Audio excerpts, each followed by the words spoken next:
ამის შემდეგ დადიოდა იესო გალილეიაში, რადგან არ უნდოდა იუდეაში სიარული, რადგან იუდეველები ცდილობდნენ მისი მოკვლას.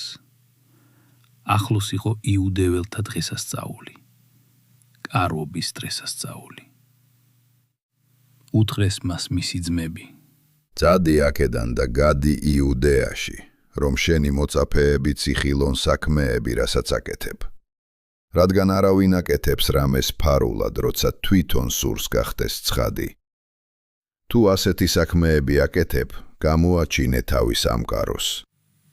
რადგან არც მის ძმებს არ სწამდათ მისი. უთხრა მათ იესომ: ჩემი დრო ჯერ არ მოსულა, მაგრამ თქვენი დრო ყოველთვის მზადაა. სამყაროს თქვენზე ვერ ეზიზღებით, მაგრამ მე მძულს, რადგან მე ვამოწმებ, რომ მისი საქმეები ბოროტია. თქვენ წადით ამ დღესასწაულზე. მე ჯერ არ მივდივარ ამ დღესასწაულზე, რადგან ჩემი დრო ჯერ არ დამსრულებია. ეს რომ უთხრა მათ, დარჩა გალილეაში.